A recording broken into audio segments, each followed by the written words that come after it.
Bom dia, boa tarde, boa noite, boa madrugada para você que está aí do outro lado da telinha. Eu me chamo Sabrina de Paula e seja muito bem-vindo ao Dcast Direito em Podcast.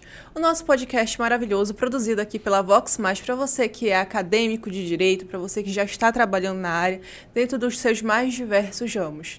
E hoje a gente está aqui com o João Matheus Gomes. Olá, querida, tudo bem? Olá, tudo bem? Obrigado pelo convite.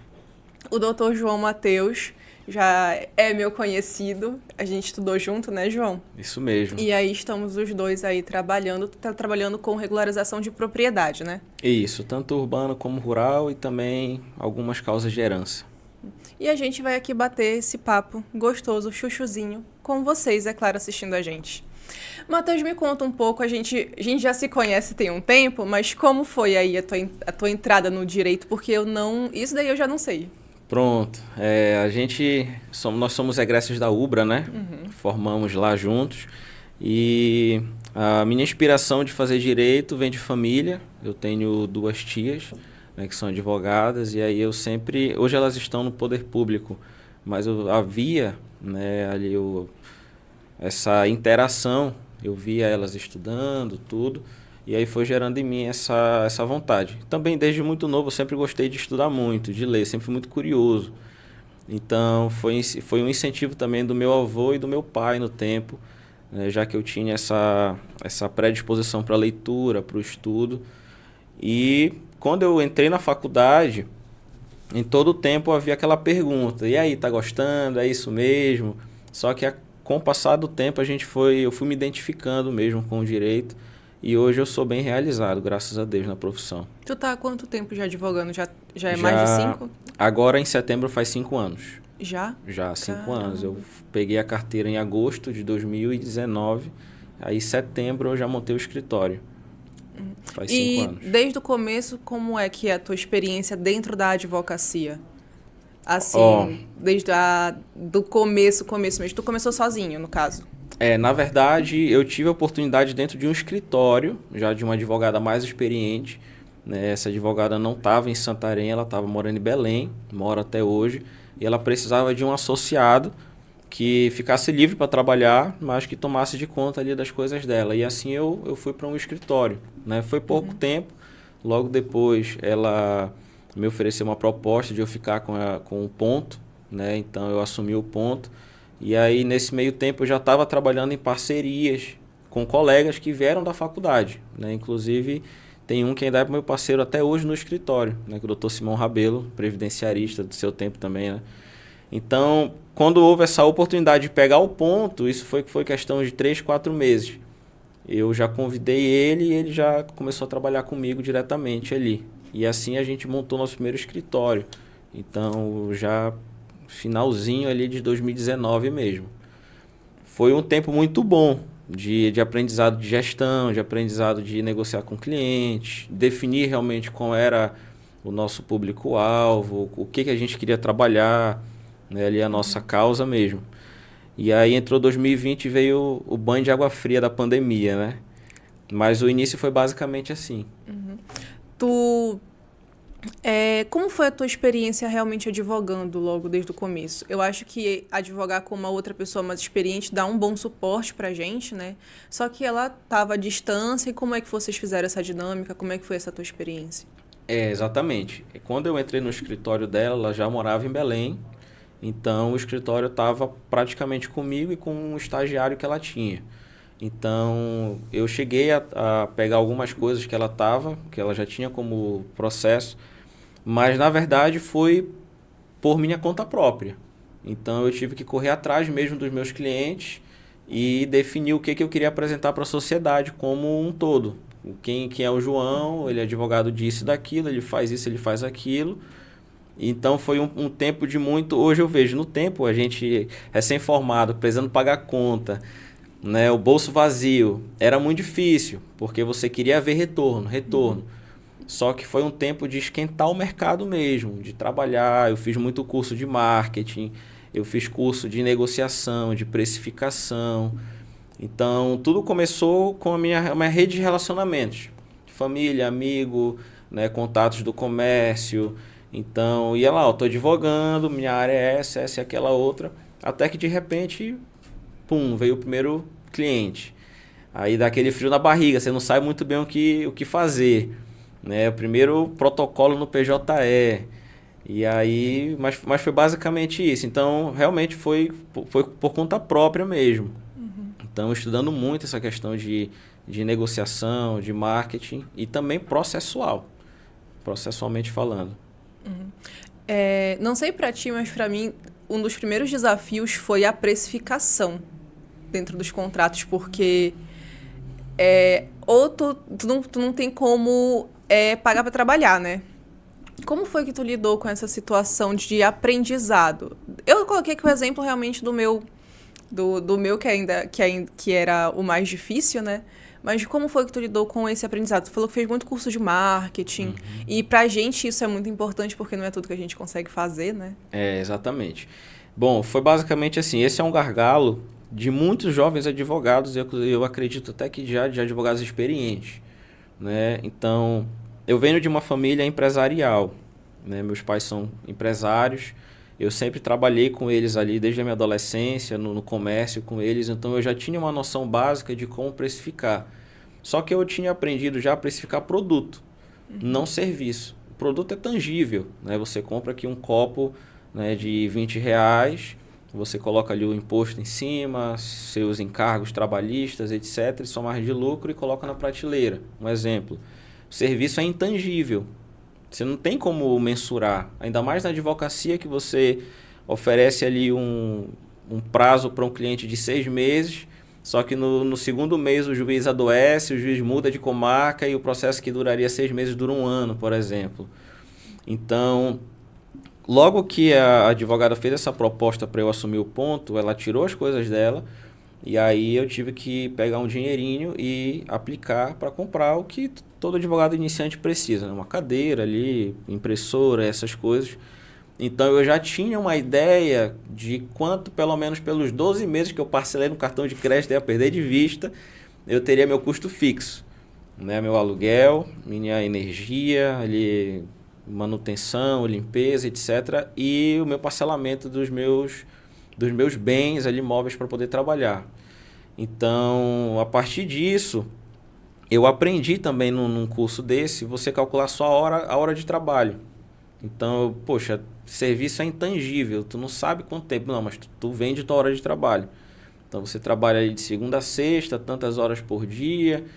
Quanto tempo eu levo para fazer uma petição, por exemplo? Quanto tempo eu perco numa manhã de diligências, por exemplo, indo no cartório, indo na prefeitura, né? Eu tenho o meu imposto que eu pago anualmente. Então, tudo isso eu fui fazendo, como é que eu posso dizer? Fui mensurando na ponta do lápis mesmo, muita noite, sentado em casa, escrevendo, até que eu fui chegando num denominador comum de valores. E eu utilizei muito também a tabela da OAB. Usava para entender, porque muita gente não sabe, mas a tabela da OAB, ela é uma média de tudo isso que eu estou explicando de uma forma nacionalizada no Brasil. Quando se cobra, por exemplo, uma ação de divórcio. Então, a OAB tenta, pelo menos, fazer isso. Não é que ela consegue, mas é uma média. Então, eu comparava ali minha hora de trabalho, quanto que eu preciso ter por mês de horas trabalhadas para poder pagar a minha conta. Aí depois, quanto eu quero ter de lucro em cima disso, né? Então, foi a partir disso que eu comecei a precificar, né? No início, eu também tinha muito medo de precificar. A gente pensa que a gente não tem segurança de passar para o cliente o valor, mas conforme o tempo passa, você vai agregando valor ao seu trabalho, você vê que o cliente te valoriza ainda mais. Então, ficou um pouco mais fácil. Mas foi basicamente isso. Custos fixos e o que eu queria ter de lucro em cima da profissão. Tu fala com muita certeza, realmente, da advocacia. Me parece que desde a faculdade tu realmente já tinha escolhido ali advogar. Pensou em alguma outra coisa? Quando veio a pandemia, ficou na dúvida? O que fez te manter dentro da advocacia? Desde basicamente ali quando a gente passou daquelas matérias iniciais da UBRA, né, matérias interdisciplinares, quando começamos a ver o direito mesmo, e aí eu lembro que estava tendo uma aula do professor Leandro, né, do Leandro Berger. Grande Leandro. E aí eu lembro muito como se fosse claramente que ele fez uma pergunta na sala. Ele disse assim, quem aqui quer ser juiz? Aí levantou assim umas 30 pessoas, levantaram a mão. Quem aqui quer ser delegado? Aí todo mundo levantou a mão. Aí, por fim, ele perguntou, quem aqui quer advogar? Aí eu lembro levantou eu e o Eliel. O Eliel acho que hoje mora em Oriximiná, alguma coisa assim. Levantou eu e o Eliel, e eu acho que o Simão também. O Simão levantou a mão. Aí todo mundo ficou olhando pra gente. Ninguém quer ser advogado, né? Advogado passa fome na faculdade, né? É a ideia que a gente tem. Mas eu sempre quis realmente, eu sempre me vi advogando. E na pandemia foi um baque muito grande, porque a gente estava finalizando 2019 ali, o escritório estava indo bem, graças a Deus. Só que entrou fevereiro e de repente fechou tudo. Fechou tudo, tudo. E aí, claro, a gente pensa em outras alternativas. Só que quem passa por essas turbulências é quem consegue progredir, digamos assim, né? Então eu segurei a barra, né? Eu reduzi o máximo de despesa que eu pude no tempo e a cada mês ia pegando um contrato aqui, outro ali, ia conversando com o cliente. Eu cheguei a pegar contrato para iniciar depois de 2, 3 meses. O cliente dizia, não, João, é o seguinte, eu quero fazer, mas bora esperar até para... Não, bora esperar. Pague tantos por cento que eu já vou trabalhando e a gente só protocola daqui a tanto tempo, por exemplo. Então foi bem trabalhoso, mas eu nunca pensei em abandonar a advocacia, mesmo no auge da pandemia. Muito interessante essa tua solução de trabalho, inclusive. Né? Muito bacana. Já vai usar também como Rapaz, tática. Gostei. A gente tem que se reinventar, não tem jeito. E quando foi que tu te decidiu pela área que tu atua hoje? O que acontece? Essa área eu escolhi foi... Eu estava, eu acho que no meu 10º semestre, e eu estava tendo uma conversa com meu pai. E aí ele falou para mim, João, um advogado de Brasília ligou para mim e ele me propôs fazer uma holding familiar. E aí ele me explicou tudo, que ele vai trabalhar com os nossos patrimônios, nossas empresas, tudo. E nós vamos criar uma holding para administrar, vai fazer a herança. E meu pai no tempo não soube me explicar muito bem, mas ele já tinha visto que era vantajoso financeiramente na questão tributária, né? E aí ele falou para mim conversando, olha, eu acho que é interessante tu pensar nisso daí, né? Então, isso já ficou comigo, porque naquele tempo eu também não sabia, eu já estava me formando, bom, eu não quero ser um generalista no mercado, eu quero ter uma especialidade. Eu comecei a pensar já nisso. Tanto é que eu pensava naquele tempo também em ser especialista em administrativo. Minha OAB foi em administrativo. Eu fiz uma andar de segurança lá e etc. Então eu pensava em prestar serviço para prefeituras, tudo.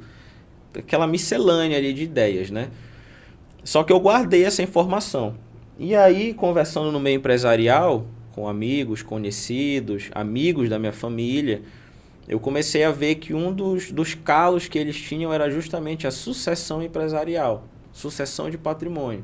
Então, em determinado momento a conversa chegava e começava aquela confissão, né? Pô, eu tô trabalhando muito, eu já quero parar, eu já penso em reduzir meu ritmo, mas eu não sei com quem vai ficar minhas coisas, não sei para quem deixar minha empresa, não sei se meu filho quer. E aí eu vi que isso era algo comum, era uma dor crescente do empresariado e de pessoas, outras, não precisa ser empresário, mas pessoas que trabalham, né, que dão valor para o que tem. Foi então que eu entrei eu comecei a fazer uma pós-graduação em advocacia empresarial, né, e lá dentro dessa pós havia uma matéria específica sobre holding familiar e planejamento empresarial de patrimônio. Aí ali deu o start completo na cabeça, falei, é isso aqui que eu vou fazer.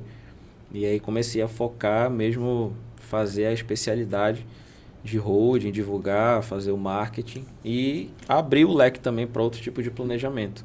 Testamento, doação, inventário, né, que é a transmissão a partilha da herança propriamente dita. Mas foi assim que começou mesmo a ideia. E como é o mercado para ti aqui em Santarém? Dentro dessa área, é um nicho bem específico. Muito. Né? E aqui em Santarém a gente tem um grande potencial, né, de mercado, enfim. Como é que tu verifica as oportunidades para ti nessa área? Certo. Quando eu comecei a divulgar sobre isso, 5 anos atrás, não só em Santarém, mas praticamente no Brasil inteiro, de maneira geral, o tema holding ainda estava engatinhando. Era um bebê de fralda, digamos assim. Hoje em dia você abre seu TikTok, você abre seu Instagram, você vê milhares de contadores, corretores, até inclusive de imóveis falando sobre holding familiar. No tempo era holding, mas o que é holding? Ninguém sabia basicamente o que era isso, né? Então foi um trabalho de muita construção, de realmente informar o público.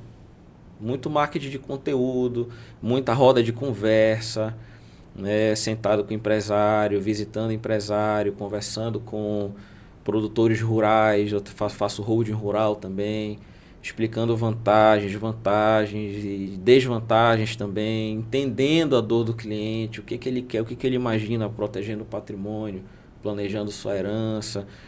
Então, o que eu logo percebi? Para você fazer planejamento de herança hoje, basicamente você tem que ter seu patrimônio regularizado. E um gargalo do Brasil inteiro é você tem documento, você tem casa, você tem terreno, mas você não, perdão, você tem tudo isso, mas não tem documento, né? Tá tudo irregular.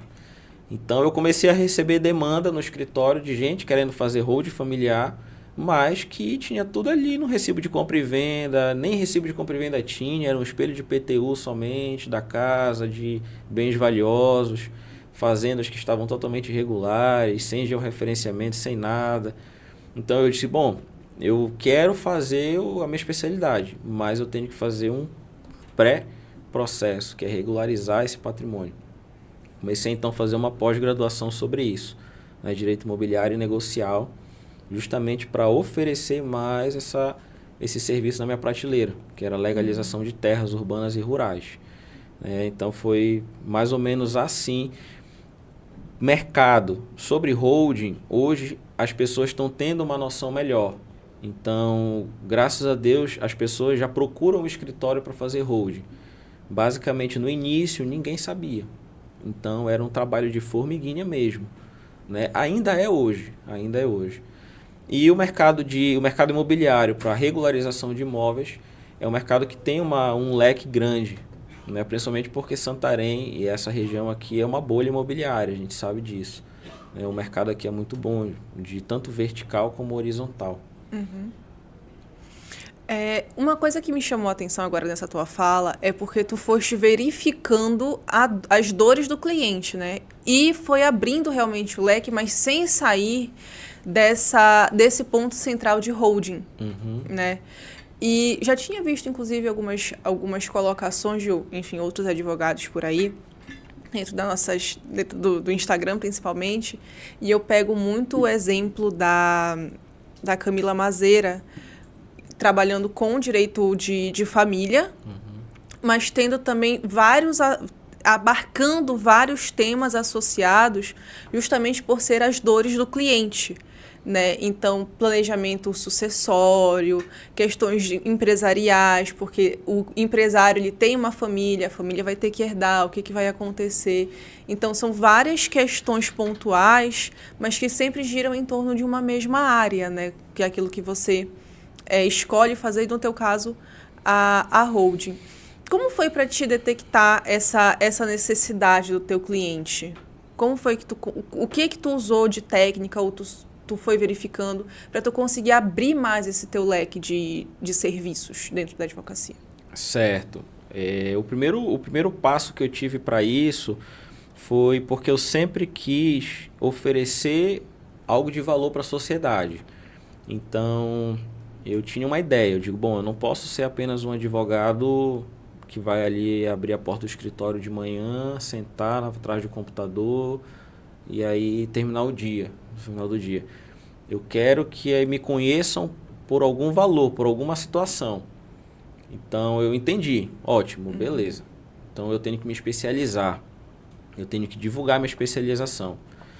Mas agora, com quem eu quero trabalhar?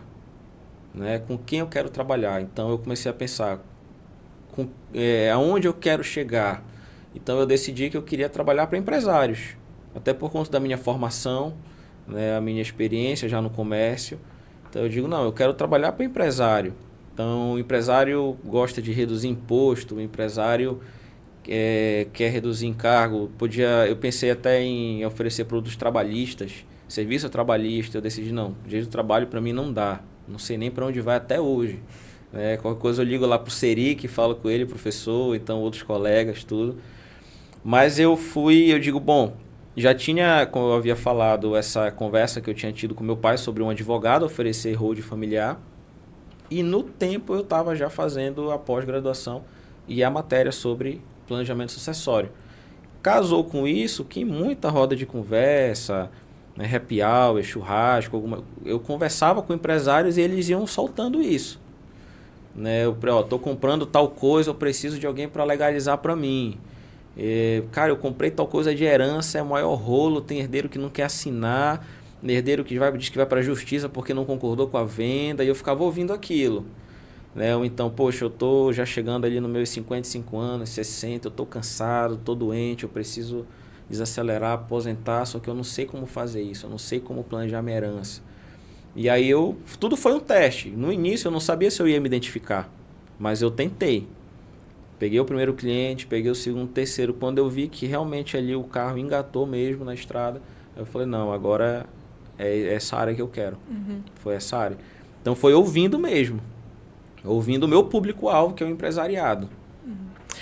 Aproveitando agora, entrando um pouco mais na tua área, como a gente está falando muito de holding, explica um pouco para a gente o que é a holding.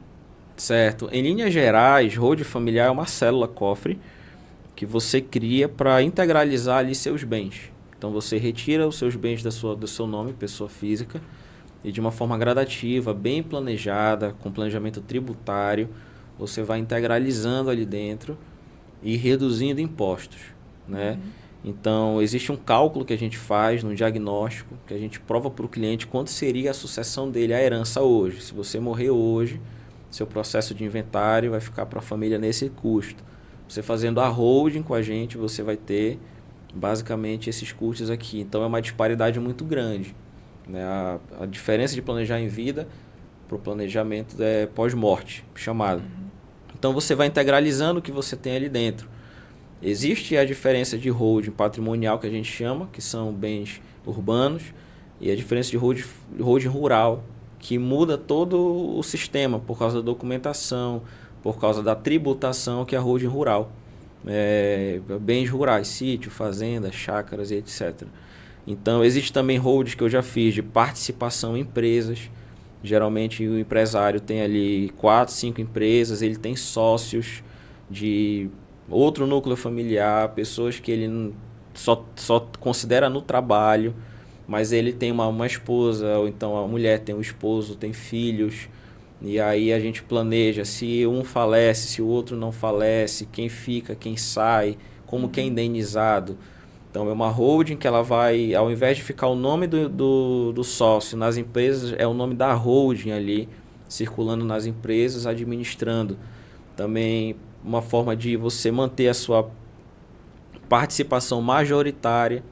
Então você tem ali 80% e 2 sócios com cada um 10%.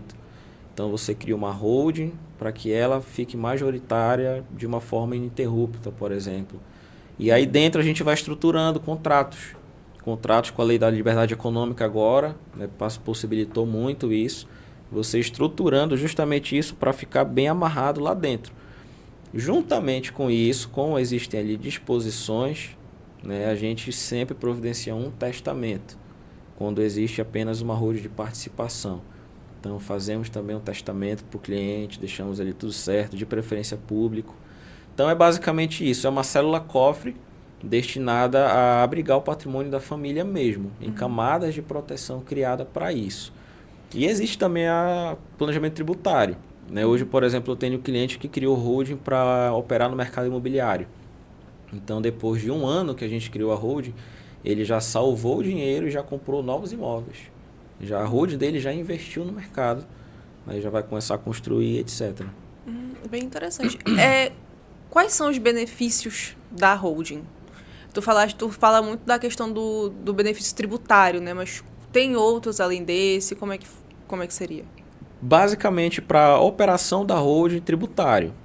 Tanto como se você recebe aluguéis, por exemplo, Hoje uma pessoa física, ela paga de aluguel até 27,5% de imposto de renda. Na holding familiar, esse valor a gente consegue cair, deixar ele até 11, 11,5%, dependendo da situação do cliente. Não é algo certo, entendeu?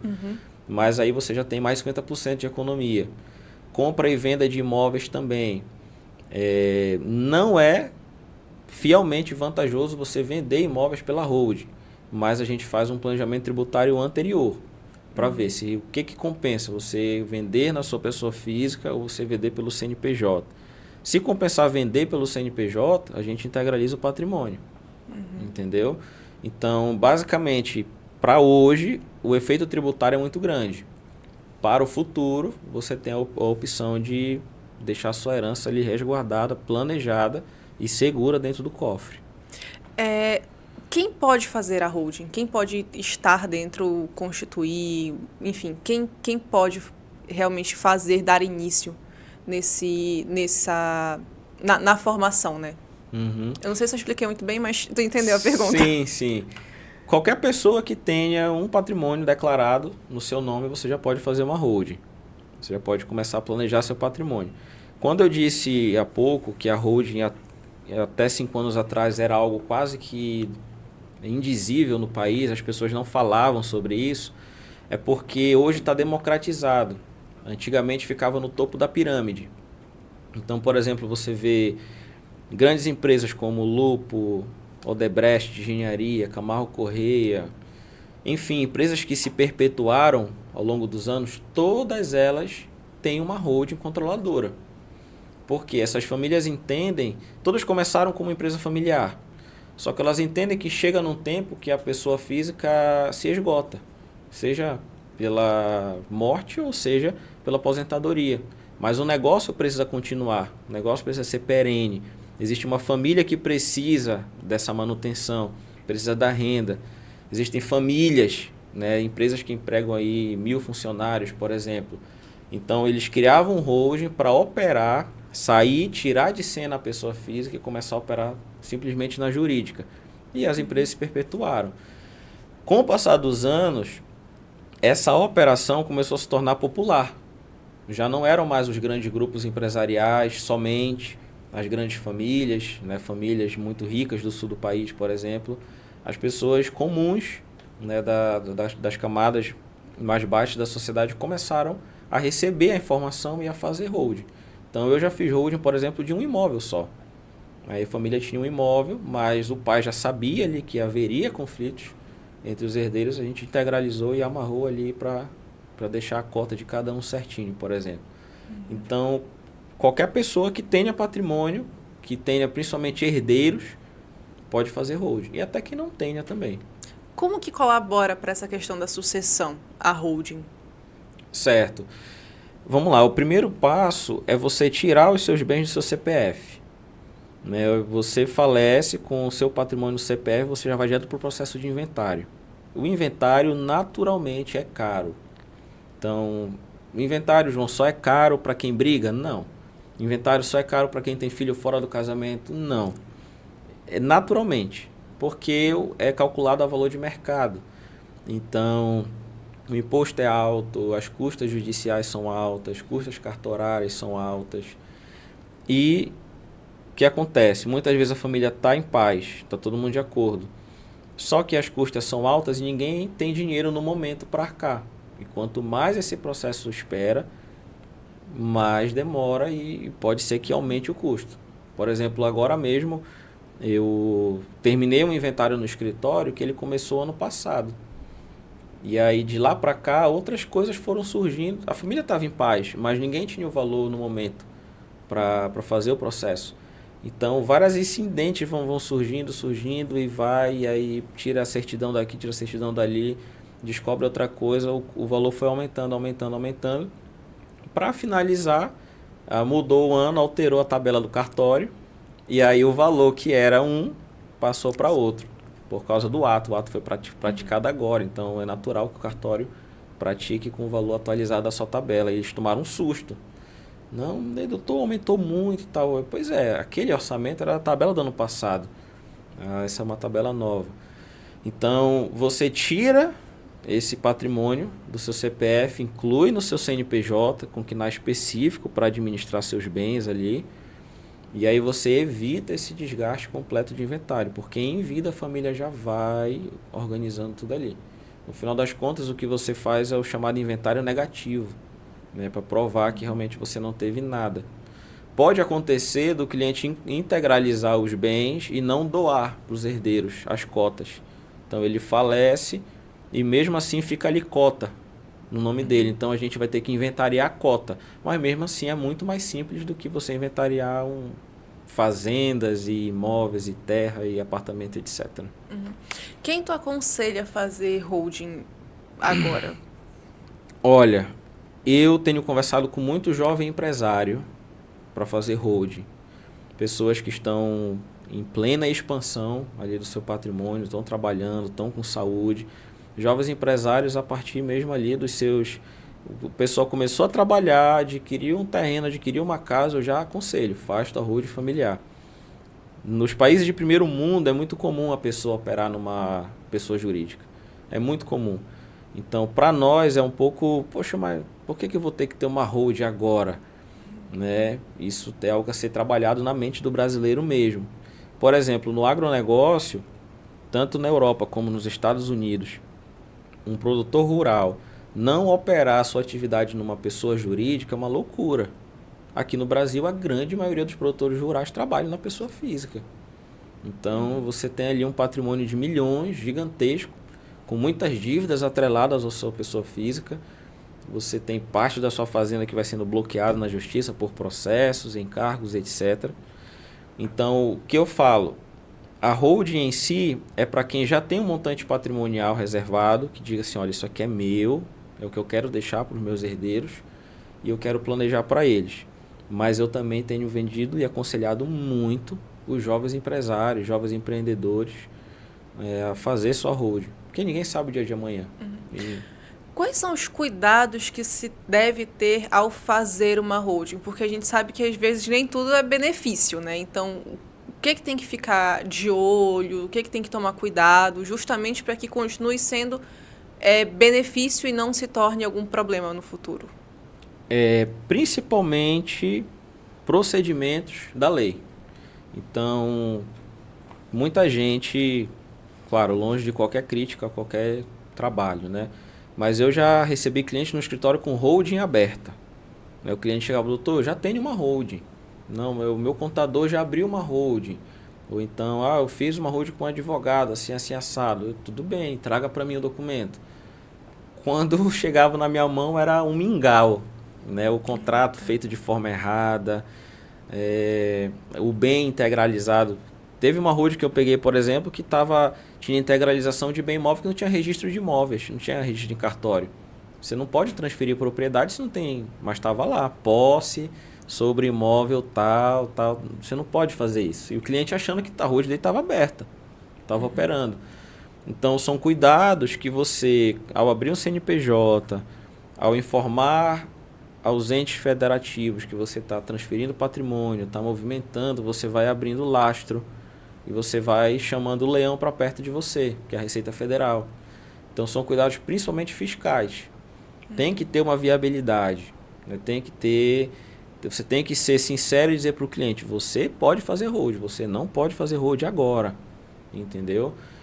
Tem clientes, por exemplo, que passam por problemas na justiça, problemas fiscais, problemas trabalhistas. Então, a gente pega, faz a viabilidade, analisa todo o processo e aí pode dizer, olha, se você fizer holding agora, isso pode configurar como ocultação de patrimônio. Então, não é legal, eu não quero fazer, não vou fazer e vamos esperar um pouco. Ou então, você pode integralizar até aqui seu patrimônio, daqui para cá eu não aconselho, porque você está com uma multa ambiental, por exemplo, você está respondendo tal processo e etc e tal. Então, você pode prejudicar o cliente de uma forma imprudente, tanto nas questões de multas, produtor rural, por exemplo, que sofre muito com essas questões de fiscalização, né? Muito rígido, você pode prejudicar muito dinheiro, muito dinheiro, principalmente na área fiscal. Entendi. Muito interessante essas situações. No caso, tu falaste também da questão da regularização do patrimônio, né? Chega muita gente tenta fazer holding sem esse patrimônio corretamente legalizado, e aí, no caso, vai caber a ti ou ao profissional, no caso, né, regularizar toda essa documentação. Seria essa situação também para poder fazer a holding, né? Exatamente, exatamente. Esse procedimento, ele tem que ser necessariamente judicial, é só extrajudicial? Como é que funciona para a gente poder operar a holding? Vai depender do tipo de documentação que o cliente tem. Então, realmente, muita gente quer fazer holding. João, preciso falar contigo. Olha, chegou o momento de fazer minha holding. Tudo bem. Agora mesmo eu peguei um cliente, por exemplo, que ele não é nem daqui, ele é de Altamira. Então, João, preciso fazer holding contigo. Chegou o momento, vamos lá, vamos. Manda a documentação. Quando ele mandou a documentação, ele tem 4 imóveis que na cabeça dele estão prontos, mas em nomes de outras pessoas. Então ele está com a posse, mas o imóvel não é dele. Então a gente vai ter que trazer para o nome dele, aí regularizar, como é que é o uso capião, má adjudicação, é inventário, é herança, não é? É uma titulação no município, por exemplo, aqui em Santarém uma alienação onerosa. Como é que a gente vai trabalhar isso para poder trazer para o seu nome? Aí sim você pode integralizar. Né? E tudo isso tem também os seus custos, né? Afinal de contas, Exatamente. inventário, tudo isso pesa também um pouco na hora que a gente vai colocar na ponta do lápis, né? Exatamente. Então aí é o que a gente apresenta no escritório hoje para o cliente. Olha, a sua situação é essa. Não dá para fazer holding ainda não. A gente tem que regularizar isso aqui. Ou então, 50% do seu patrimônio está apto. Vamos fazer? Vamos. Mas o outro a gente vai regularizar primeiro para fazer tudo certinho. Porque não dá para brincar com esse procedimento. Você está abrindo lastro na receita, você está informando o município, existe abertura de crédito tributário, então tem que ter, é uma linha muito tênue, realmente é uma responsabilidade muito grande. Então não dá para dizer, holding é para todo mundo. Holding não é para todo mundo, é para quem está apto a fazer. Se não estiver, pode ser que esteja. Vamos regularizar primeiro, aí depois a gente conclui. A parte da regularização do imóvel, ela é mais demorada do que a holding em si, a Constituição propriamente dita? Ou, ao contrário, o que demoraria mais e o que as pessoas têm que estar mais atentas quando elas vão procurar algum profissional para já fazer a sua holding? A regularização, sem dúvida. Sem dúvida, demora muito mais. Muito mais. Você perde mais tempo regularizando as miudezas ali, as pendências, do que propriamente constituindo sua holding. Da feita que a gente regulariza o bem e aí a holding já está aberta, para você integralizar é muito rápido. É bem rápido. Quem é que a gente pode procurar para poder abrir a holding? Tu citou advogado e o contador. Sim. Tem outros profissionais? Esses são os profissionais corretos? Profissionais corretos, exatamente. O contador porque ele tem os caminhos ali para abrir a empresa. E ele sabe ali todos os papéis e ele tem a expertise, né? E o advogado, especialista da área, porque ele vai saber fazer ali, arquitetar realmente os contratos. Então, na holding você tem direito imobiliário, você tem direito das sucessões, herança, você tem até mesmo às vezes direito de vizinhança, você tem que fazer ali questão de demarcação de terra dentro, prevendo conflitos futuros, por exemplo, entendeu? Direito civil como um todo, direito contratual, liberdade contratual, licitude dos contratos, contrato está válido, não está válido, porque você escrever no papel, você escreve o que você quiser, mas isso se tornar válido lá na frente é uma outra situação. Então é todo um controle para que você não prejudique seu cliente lá na frente.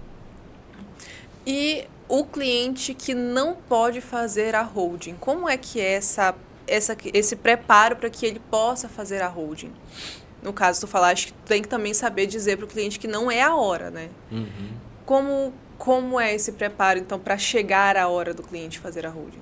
Pronto. Primeiro, a gente entende o que ele quer, o que o senhor imagina, por exemplo, o que a senhora imagina. Então, o cliente vai falando e a gente vai ouvindo e vai anotando.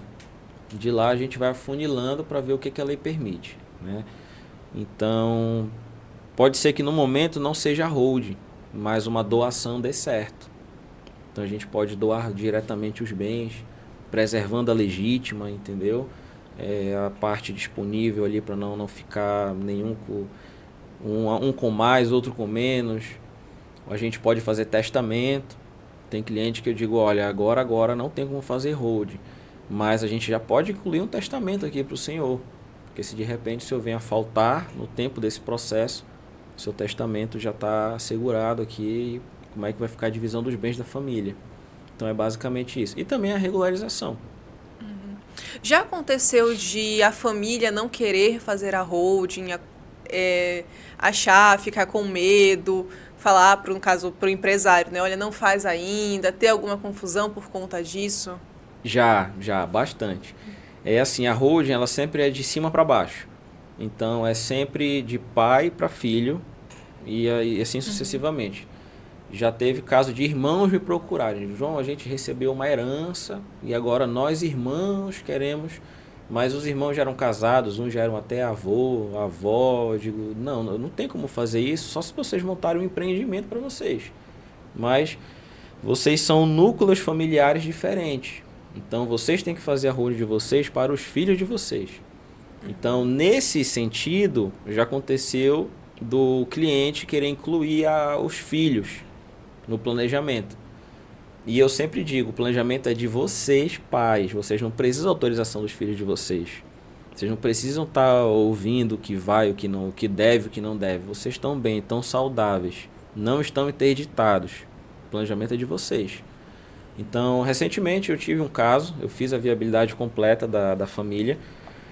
E aí a cliente, né? Era uma cliente, ela ligou, doutor, a gente vai segurar porque meus filhos não concordaram em fazer a holding. Conversamos, tivemos 5 reuniões de família. Eita! Eles acham que não é o momento. E eram 4 filhos. Tudo bem, respeitei, a gente está de portas abertas, mas já recentemente um exemplo bem claro. Caramba! E nesses casos dos filhos procurarem e quiserem fazer e se envolverem, assim, de realmente colocar a decisão para os pais, como é que vocês lidam com essa situação ou ainda não apareceu alguma coisa? Aparece. Sempre aparece. Os filhos se reúnem, né? Olha, é o momento da gente começar a fazer o planejamento. Então aí eles me levam até os pais ou levam os pais até o escritório. A gente senta, conversa, reúne, aí começa todo o planejamento. Acontece muito, dos filhos tomarem a iniciativa. O momento desse planejamento, tu acha que tem algum certo para começar? Tu já falaste em relação ao jovem empresário, né? Que assim que o jovem empresário já começa, é interessante ele já ir pensando. Mas digamos que ele ainda não... Enfim, ele está ali começando, não tem a família formada, ainda não está sabendo muito bem como fazer, deixou para fazer mais tarde. Esse mais tarde, qual é o momento que tu indicaria? A partir de que ele começa, que ele vai casar, a partir do momento que ele tem filhos, como é que seria? Você constituiu família, começou a ter herdeiros, já é o momento ideal. Porque você já vai ter ali um custo de transmissão de herança. Então, é o momento ideal para você já fazer sua holding. O momento certo para você não fazer holding, por experiência própria, é quando os pais, né, os autores da herança já estão numa idade muito avançada e de repente com algum problema de saúde muito grave. Então eu já perdi cliente no decorrer de holding, né? A família procurou para a gente fazer uma idade já muito avançada, um patrimônio bem irregular, muito papel atravessado, e a gente passou muito tempo regularizando os imóveis e no meio desse processo todo o patriarca veio a óbito. Então para mim foi um choque muito grande, né? E foi um aprendizado. Mas realmente a gente tinha pouco tempo para fazer com um patrimônio muito irregular, um patrimônio muito grande, mas irregular. Nesse caso, mesmo ele tendo assinado procuração, eu suponho, né, que tenha que assinar a procuração, mas mesmo ele tendo assinado tudo certinho, concordando, não tem como continuar fazendo o processo. Não tem. O que a gente passou para a holding foi para a holding, mas o que ficou no nome dele vai para inventário. Tem que fazer inventário, não tem jeito. Então, é o que eu digo, enquanto você está saudável, você está no pleno exercício das faculdades mentais, planeje seu patrimônio. Porque depois geralmente, quando os pais são tem uma idade um pouco mais elevada, vem a questão da urgência. Todo mundo quer rápido, querem fazer de qualquer forma, mas não é da noite para o dia que o processo se resolve, né? Então, o momento exato de você não fazer é uma idade muito avançada, debilidade de saúde. Se você puder fazer antes, fica bem mais fácil de trabalhar. Interessante essa questão de realmente não poder continuar fazendo mesmo com toda a documentação assinada. No caso, então, também tu trabalha bastante com a parte de sucessões, né? Uhum, sim. Hoje, dentro da tua experiência, dentro da área de sucessões, como tu enxerga também essa questão da transmissão patrimonial, brigas de família, questão judicial e extrajudicial? É bem complexo, é muito complexo. Tanto é que a maioria dos colegas mesmo que eu converso, que eu vejo, ninguém quis trabalhar, né? Até eu conheço advogados mais velhos que fazem, mas não querem fazer disso a sua especialidade. Mas é muito complexo, por quê? Porque você não vai ser apenas um técnico jurídico, né? Um profissional jurídico. Você acaba se envolvendo com a situação toda. Então, tu vira ali um psicólogo da família, tu vira ali um conselheiro, ou até mesmo um ombro amigo, né, para ouvir, para conversar. Então, você tem que ter ali o limite muito certo, até onde tu pode ir, até onde tu pode aconselhar, até onde você pode falar, o que você não pode falar. Então, você se torna realmente uma pessoa de confiança. Você entra num universo que não é seu, e realmente você vai ter que levar para o túmulo aquilo. Eu digo que o meu escritório é um confessionário, porque realmente eu acabo ouvindo coisas ali, obtendo informações que muitas vezes a esposa não conversa com o marido não conversa com a esposa, principalmente quando envolve questão patrimonial, né? Então, você tem a parte técnica, mas você também tem que ter um controle emocional grande, que você vai estar envolvido ali. Imagina você fazer um inventário para 7, 8 filhos, todos adultos, todos com a sua família, cada um com a sua visão de mundo, cada cabeça é uma sentença. Então muito jogo de cintura para transitar no meio desse processo. Tu já viste ali alguma diferença do trabalho com as sucessões empresariais, no caso, e as nossas sucessões realmente normais? Eu digo normais porque, enfim, né, do dia a dia, o casal que se separou, o esposo que faleceu, não sendo necessariamente empresário. Tu vê alguma diferença na questão realmente do trato com o patrimônio de cada casal? Não sei, talvez por ser empresarial, por ser uma questão empresarial, tem um pouco mais de técnica, não tanto de sentimento, alguma coisa assim? Não, nesse quesito não, o sentimento é o mesmo. Todos ali querem da melhor maneira para todos, que fique igual, né? Geralmente tem um esperto que sempre quer tomar uma frente, aí vem puxando conversas, não, porque o papai lá em 1984 me disse. Então mas é basicamente o sentimento é basicamente o mesmo.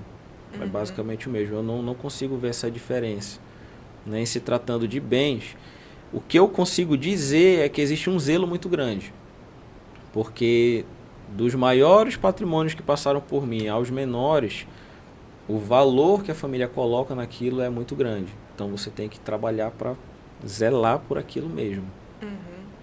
Tem já alguma situação que o cliente te apresentou uma situação, tu discordou em relação realmente a essa questão patrimonial, de como tratar, de como levar dentro do inventário? E se sim, né, como que tu administrou essa situação? Porque tem uma diferença muito grande no sentimento do cliente e na nossa questão técnica, né?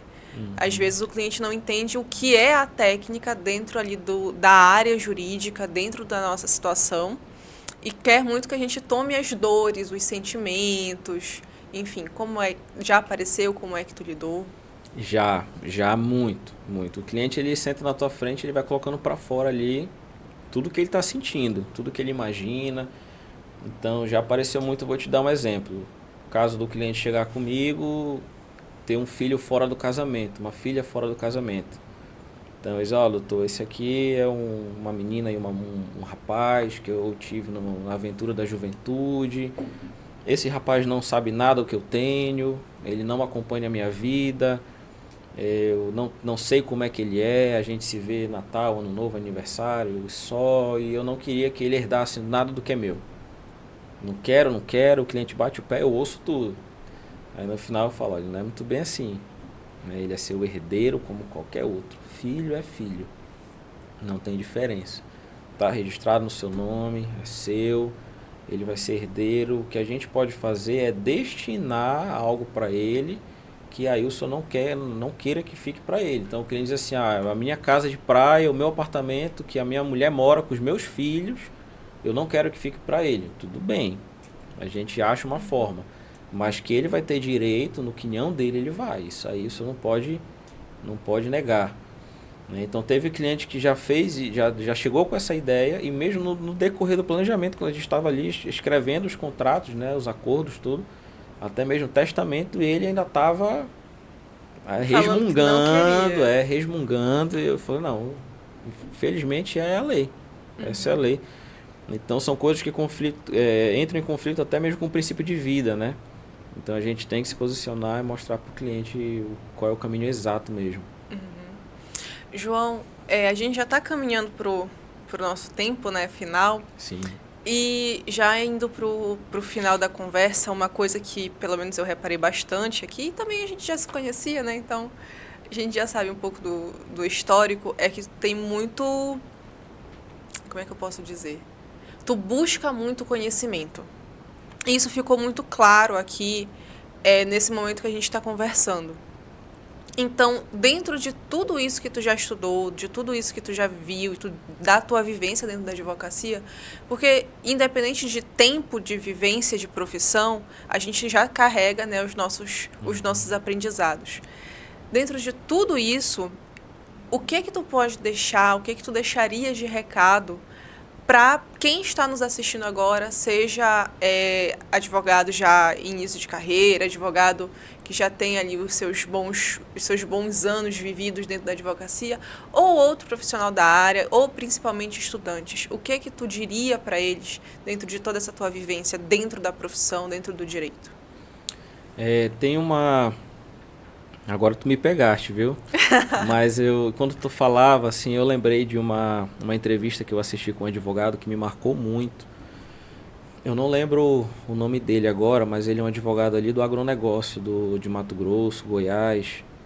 Eu não sei se o sobrenome dele é Rezende, alguma coisa Rezende, mas ele era considerado um dos advogados mais prósperos do país, né? E ele entrou em fama, assim, por conta de um casamento que ele fez, que ele chegou de jatinho no casamento dele, enfim. E aí foram entrevistá-lo para conversar com ele, etc. E aí perguntaram para ele, né, qual era o segredo disso tudo, dele ter feito a advocacia uma profissão muito rentável, muito boa, tudo. E aí ele falou assim, eu fiz muitos esforços descomunais. E aí o repórter no momento, mas como você pode me explicar? Ele falou, eu fiz o que muita gente não fazia. Muita gente até se esforça, mas se esforça de uma maneira comum. Eu comecei a me esforçar de uma maneira incomum. Eu comecei a ir onde ninguém ia, fazer o que ninguém fazia, estudar o que ninguém queria estudar e entrar em locais que ninguém queria ir. E isso me ajudou a ser quem eu sou hoje, né? A ser um cara realizado, um cara que realmente colhe os frutos da profissão e etc. E eu tomei isso para mim. Então, eu sempre, quando perguntam qualquer pessoa sobre qualquer tipo de negócio, seja ele profissional liberal, um professor, um mini empresário, um grande, enfim, faça esforços descomunais. Eu levo isso como ensinamento. Você tem que estar onde ninguém está, você tem que fazer o que ninguém faz, você tem que ter pensamento de segundo nível. O pensamento de segundo nível, um exemplo é assim, você quer me vender esse microfone. Você chega para mim, João, o microfone é muito bom, é a última geração, eu uso no meu podcast e é excelente, eu quero te vender. Eu te pergunto, se é tão bom, por que tu quer me vender? É tão bom assim, porque você quer me vender? Isso é um pensamento de segundo nível. Então eu acho que se aliou a minha curiosidade, né? Que desde novo eu sempre fui muito curioso. Mas é o que eu levo como exemplo, é o que eu falo para as pessoas. Segundo lugar, é legado de vida. Né? O que você quer deixar para essa geração, para esse mundo? Você quer ser lembrado como? E isso não estou falando de bens financeiros. Né? Eu estou falando de história. Né? Como que você quer ser lembrado? Tem gente muito rica que vai embora, passou o velório e ninguém lembra. Tem gente que não acumulou tanto na vida, mas tocou o coração de muitas pessoas, seja com trabalho, né, com amizades, etc. Então eu sei que eu não faço apenas holding, eu não legalizo terra apenas, eu tenho um legado mesmo, eu cumpro uma missão, né, onde eu escolhi viver, no local que eu vivo. Então esses dois parâmetros realmente é o que moldam a minha visão de mundo. E é o que eu deixo para as pessoas, né, quando eu converso com elas. Não adianta você só ganhar dinheiro, você está em paz, você quer evoluir, o que você está fazendo para melhorar a sociedade? Para que você seja lembrado como uma pessoa, poxa, né, o João foi um cara que fez isso, que fez aquilo, realmente ele fez a diferença, entendeu? Então a gente já, você liga a televisão, você liga o celular, você já vê toda a desgraça que acontece no mundo. Bora fazer diferente, bora por aqui, bora resolver problemas, bora trazer soluções, entendeu? E consequentemente você vai ter uma vida boa vivendo dessa forma. Você vai viver a prosperidade, né? Prosperidade não tem a ver a conta bancária, tem a ver com paz emocional, saúde espiritual, né? Você entender o seu local no mundo. Então é basicamente isso, legado e esforços descomunais. Muito obrigada, João. Obrigado, eu que agradeço. Muito obrigada por ter aceitado o convite, muito obrigada por estar aqui com a gente hoje. De verdade, também já fica o convite para voltar mais vezes, Pronto. Porque a gente ainda tem muito que conversar, né? Exatamente. Quando for lançar o e-book, Pronto, tu volta pronto. aqui, inclusive, também. Exatamente. Caso vocês não saibam, a gente está preparando um e-book, queridos. E na hora que ele lançar, tu vem para cá pra gente conversar também sobre esse e-book. Administração Pronto. de escritório, né? Gestão de escritório para jovens advogados. E aí já fica o recado para jovens advogados. Sigam o João também. Tu dá dicas lá, né? Também Sim, fala um sim. pouco nas redes sociais. No Instagram. Tem Facebook também ou Tem, só Instagram? tem. Facebook Tem e Instagram. Então já procurem lá e já conheçam um pouco mais sobre holding familiar. Vai que essa seja a oportunidade que muita gente está esperando para conseguir tocar, né? Não? Obrigada, João. Obrigada à equipe da Vox também que está aqui, né? Ajudando a gente, me ajudando. E obrigada também a todos vocês que assistiram ao nosso podcast até aqui. A gente tem um encontro marcado na próxima quarta-feira, 7 horas da noite. Um grande beijo, até a próxima. Tchau, tchau.